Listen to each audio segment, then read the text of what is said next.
Good day! In this video we're going to do a long-term review. This ski, the Backland 107, I used it for 2 seasons. Let's start talking about it, shall we?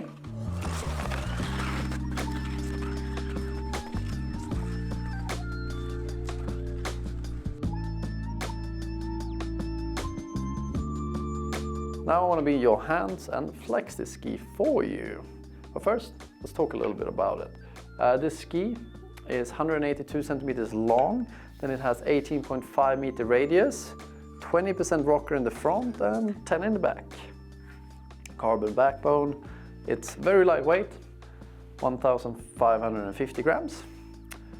So it's suitable for you who want to go ski touring and you value weight, but you also value skiing down aggressively. So first up, the tail.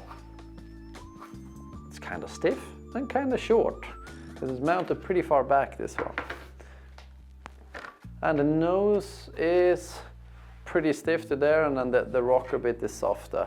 It feels quite similar to the Bench Shuttle 100 actually. Even if this one, you want to have it mounted on recommended, so it's pretty far back, helping the ski float and charge hard. So that's what the ski feels like. Let's talk about what it feels like on the slope. This ski's slope performance surprised me in the good way. With 18.5 meter radius, its turning is obviously pretty long turns, but it feels really stable at high speeds and it turns, yeah, pretty sharp. I like it. However, you start to feel the width of the ski. At 107, when you're turning at high speeds, try to really close them turns, yeah, it's 107 millimeters under your foot. You're gonna feel it, because the wider the ski gets, the more leverage you get. So you put the ski on edge, and the ski then wants to flatten itself. So you gotta be pretty strong to keep it on edge compared to a more narrow ski. All right, the freeride performance of this ski.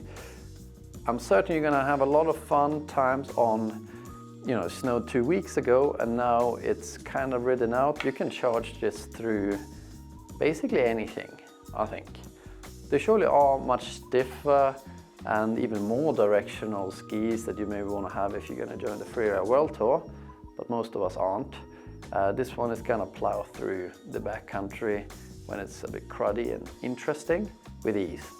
When it's deep powder, thanks to it being directional with a bit of rocker, you stand a bit back on it, the float, it feels pretty good. But compared to like something like the Bench Shuttle 120 or similar, a bit more fatter and more freestyle oriented skis where you are mounted a bit more in the middle of the ski while having float. So something like the Bench Shuttle 120 feels more nimble this way because of that. Well, this one, since it's going to ride the snow a little bit more like that, kind of, it feels a little less nimble, like short turns in the forest, while it does excel. Like if you want to charge fast down a big face, but not like Alaska crazy big for most of us people skiing, it feels great. It feels nice and stable, and it's one of the advantages of having this type of ski that's rather directional. I felt really safe doing some lines that were at least a little bit big for me.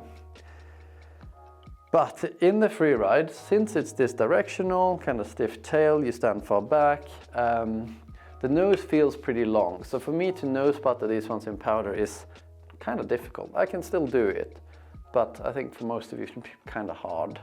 And doing 180s or 540 drops, forget it.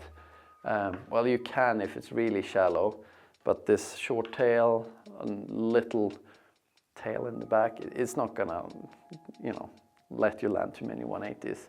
So if you are playful and want to do some cool stuff, stick to backflip, Lincoln loops, front flips, 360s, 720s, you'll be fine, but just don't land switch. So that's my 5 cents free riding on it. It's a good time, feels nice and stable. You want to ski kind of fast and dial down the playfulness a little bit. I go touring on this one regularly because it's light and I have a fantastic time on the way down. The mounting of this ski is simple. Just go for factory recommended and you'll be happy. Because if you buy this ski, you're a directional skier. Easy. What's bad about this ski? I think this ski's weakness might be really deep forest skiing. This ski is just gonna be maybe sinking a little bit too much. It's not gonna feel as nimble as something fatter, maybe like the 120. Otherwise, I don't really have any complaints.